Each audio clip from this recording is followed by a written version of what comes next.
अब बहुत ध्यान पूर्वक सुनना, क्योंकि ये लंबी लड़ाई है। ये युद्ध 1-2 दिन, वर्ष 2 वर्ष वाला नहीं है। इसीलिए इसमें जल्दी कोई तैयार नहीं हो पाता। किसी भगवत प्रेमी महात्मा की कृपा कोर से ही किसी के हृदय में उत्साह आता है कि अब मैं 2-2 हाथ करूंगा और इस माया से लड़कर मायापति पर अपनापन स्थापित करूंगा। जो माया ने अपनापन शरीर, शरीर संबंधी भोग, शरीर संबंधी रिश्ते नाते में फैला दिया है, अब मैं इसे समेटूंगा।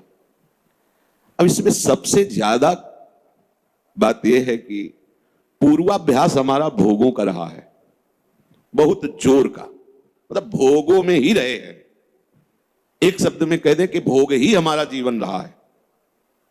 अब हम जो सदगुरु कृपा, भगवत कृपा, संत कृपा, शास्त्र कृपा का आश्रय लेकर के इस भोगाभ्यास से ऊपर उठने की चेष्टा कर रहे हैं, तो ऐसा नहीं कि आज के बाद आपसे गलती नहीं होगी, असंभव।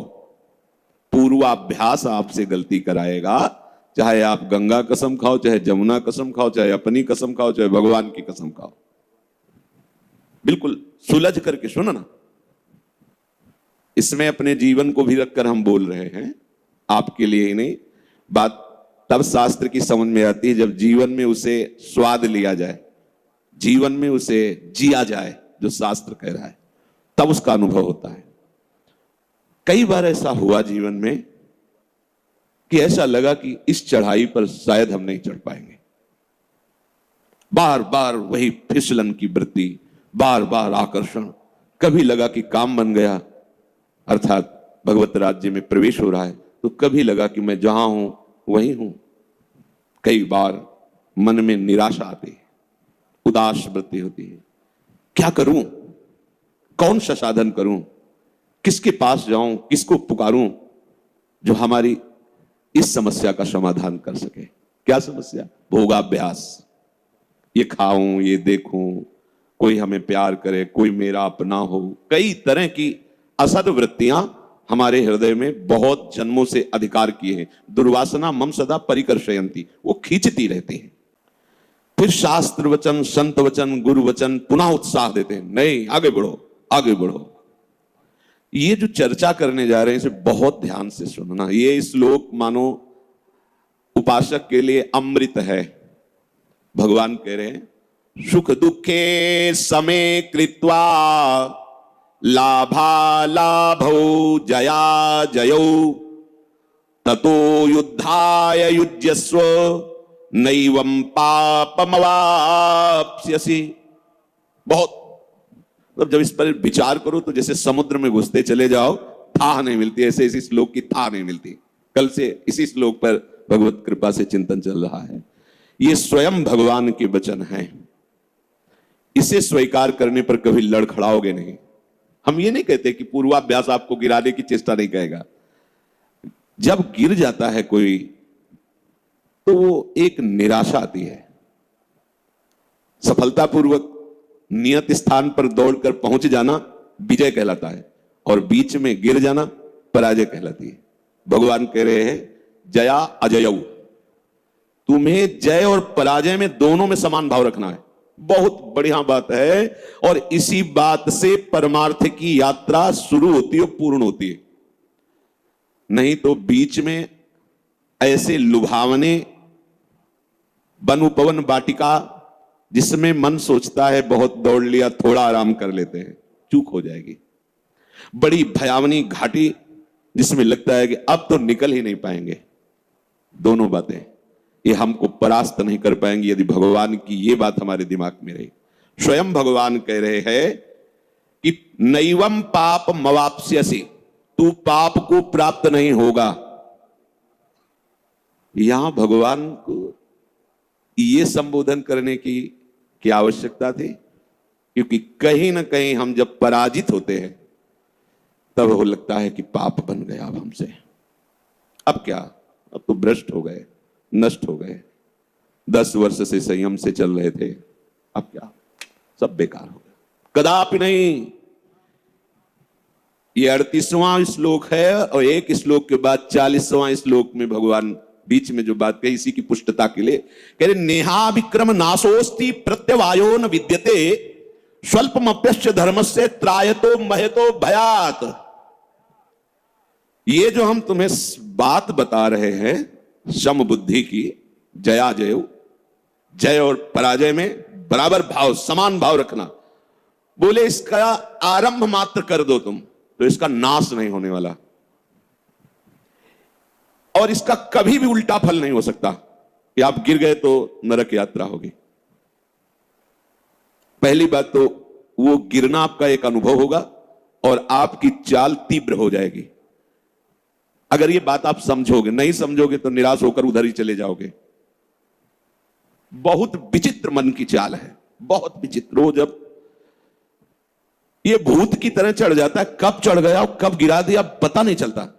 बाद में पता चलता मेरी वो बुद्धि कहां गई थी, जो बड़ी प्रवीण थी वो उस समय कहां गई। ऐसा लगता है जैसे कोई भूत आया हो, हमारे ऊपर चढ़ गया हो और हमसे वो क्रिया करा ली और इसके बाद वो भूत उतर गया, तब हमें पता चला कि अरे ये सब क्या।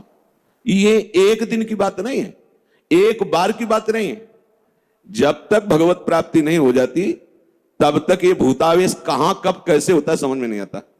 क्रोध नहीं करना, एक क्षण में ऐसी भूमिका बनी कि क्रोधावेश, काम नहीं, एक क्षण में ऐसी भूमिका बनी, समझे में नहीं आया और वो रपट करके वहां खड़ा हो गया।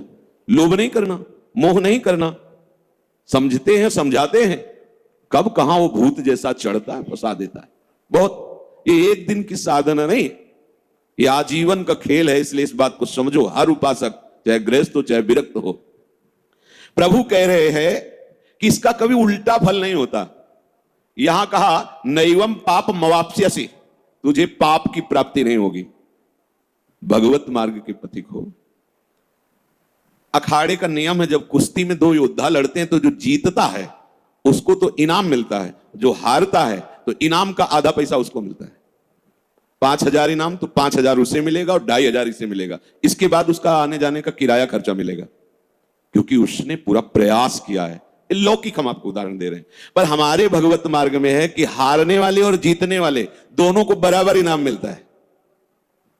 हारने वाला अत्यंत लाडला प्रभु का हो जाता है, जीतने वाला तो जय को तो प्राप्त हो ही गया है।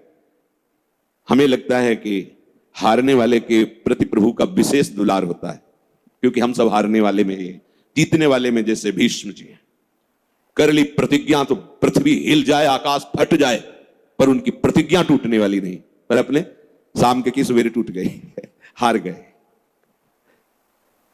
स्वल्पमप्यस्य धर्मस्य त्रायतो महतो भयात। इसका थोड़ा सा अनुष्ठान तुम्हारे जन्म मरण के बंधन को नष्ट कर देगा, महान भय से तुम्हारी रक्षा कर लेगा। नामे भक्ता प्रणश्यति। प्रभु को यह कहने की क्या जरूरत थी, हम तो हम सर्व पापेभ्यो मोक्षयिष्यामि मा शुचः। क्योंकि हम लोग संशय आत्मा है कि हम परमार्थ में चलते हैं, हमसे ये गलती हो गई हो सकती है, वो आगे होती रहेगी महाराज। जब तक आप, बहुत ये अजेय योद्धा है मन, कब कहां कैसे, ये व्यवहार में जो बातें बनाते हैं क्या जाने हो, क्या जाने हो। जाके गई न पांव बेवाई, वो क्या जाने पीर पर आई। अरे भाई वाह वाह, अरे कुछ नहीं, जरा सी बात हुई, साधु की साधुता पूरे जीवन की। कैसे योद्धा है, और किसी और से नहीं, भगवान की प्रबल माया से उसका युद्ध है। कौन ऐसा योद्धा है कि पूरे युद्ध में कहीं उसके घाव ना हो, कहीं चूक ना हो, चाहे जितना बड़ा योद्धा हो। अगर भगवान भी युद्ध की लीला करते हैं तो उनके भी पढ़ के देख लो महाभारत में। ऐसे ही ये परमार्थ का युद्ध है। जब कोई कहता है हम बैरागी हो कि भगवत मार्ग में चलना चाहते हैं, तो एक तरफ भगवान की तरफ देखते कि महाराज आप संभालना, ना इसकी सामर्थ्य है ना हमारी सामर्थ्य है, क्योंकि हमें भी आपने अपने ही बाहुओं के बल से चलाया है। तो प्रभु आप इसको अपने बाहुबल से चलाना, किसी की सामर्थ्य नहीं कि आपकी ऋषि मुनियों पर विजय प्राप्त करने वाली माया पर विजय प्राप्त कर सके। नाथ आप ही संभालना। बहुत ज्ञान विज्ञान छाटते बघारते, और जहां उसका एक आक्रमण हुआ तो ढेर हो जाते। माया ऐसी है, शिव विरंच का मोह है को है बपुरान। जब हमारी जय होती है तो हमें लाभ दिखाई देता है, और जब लाभ दिखाई देता है तो सुख की प्राप्ति होती है, ऐसा लगता है हृदय में। यह साधक के लिए ठीक बात नहीं है। जब हमें पराजय दिखाई देती है तो हमें हानि अनुभव में आता है, फिर हमें दुख होता है। यह भी साधक के लिए ठीक नहीं। भगवान क्या कह रहे? सुख दुखे समय कृत्वा लाभा अलाभौ जया अजयौ ततो युद्धाय युज्यस्य। खड़े हो जाओ अपने कर्तव्य कर्म को करने के लिए, पर पहले समझ लो कि जय और पराजय और उसका चिंतन करके लाभ और हानि का निर्णय और लाभ हानि में सुख और दुख का भाव, ये तुम्हें समान करना होगा। ये बहुत बढ़िया बात मिली है। उत्साह कभी नष्ट नहीं होगा अगर ये बात रख ली, और इसका थोड़ा सा अनुष्ठान आपको जन्म मरण के चक्र से मुक्त कर देगा। भगवान बोल रहे हैं, महतो भयात, महान भय से तुम्हारी रक्षा कर लेगा। अब इसमें जो आंतरिक भाव हमारे हृदय में आए वो हम आपको बता रहे हैं, कल्प से नहीं, जीवन से। जब कहीं हम हार गए, कहीं भी हारे, हजारों बार हारे, मना खष्टान इंद्रियाणि प्रकृति स्थान कर्षति, पग पग पर इन इंद्रियों ने मुझे धोखा दिया, इस मन ने मुझे धोखा दिया, पर उस अजान बाहु हरि ने मुझे संभाला, गिरते गिरते ऐसे गोद में लिया। तब ये लगा कि ये बाहु पहले क्यों नहीं थी, गिरने के समय ही क्यों आई। जब हमें पता है कि अब बस 2 कदम रह गया तो आपने पकड़ लिया, तो जो पीछे से कदम चले थे यहां तक, तब क्यों नहीं पकड़ा। तो लगा कितने कृपालु हैं। कहीं ना कहीं साधना का अहंकार है, कहीं ना कहीं भगवत प्रेम प्राप्ति में जो बाधक मलिन भाव हमारे हृदय में है, उसी को दिखाने के लिए हरि ने छोड़ दिया। देख 4 कदम चल के क्या होता है। तो लगा कितने कृपालु हो प्रभु, एकदम चूर चूर अहंकार। तो जहां कहीं भी अहम स्फुरित हुआ, उसी अहम का नाश करने के लिए मेरे करुणा समुद्र प्रभु ने ये हारने की लीला करवाई। हार गया, सब करके थक गया। हे करुणा निधान, बस आप ही, अब आप ही। ये है विजय, ये अब असली विजय हुई।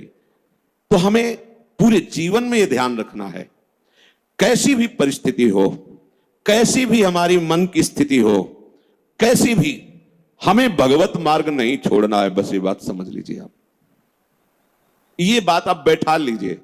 परिणाम भगवान कह रहे महान भय से रक्षा करूंगा, भगवान कह रहे मेरे भक्त का नाश नहीं होता, भगवान कह रहे हम तो हम सर्व पापेभ्यो मोक्षयिष्यामि मा शुचा। अब इसकी जो बात ये हम कह रहे हैं, इसको सुनकर नकारात्मक सोच की तरफ मत चले जाना। अच्छा तो बहुत बढ़िया बात मिल गई, अब हम खुल करके मनमानी आचरण करें, वो भगवत शरणागत नहीं होता। ध्यान रखो, हम यहां बात कह रहे हैं ईमानदारी से भगवत मार्ग में चल रहा है और ये दुर्वासना उसको घसीट रही है, वो कहीं भी किसी भी तरह से लड़खड़ा रहा है, तो उसको हिम्मत नहीं हारनी। चाहे 1000 बार गिर जाए तो भी उसे उठ के खड़ा होके यही जोश लाना है। जैसा पहले जोश था वैसे ही हमारा नवीन जोश होना चाहिए। हमारे साथ भगवान नाम है, गुरु कृपा है, कहीं ना कहीं मेरे अहंकार को परास्त करने के लिए लीला है। नहीं तो निश्चित हम इस पर विजय पाएंगे, क्योंकि विजय श्री प्रभु हमारे साथ है, उनका नाम हमारे साथ है, और हमारा परिणाम बड़ा मंगल होगा।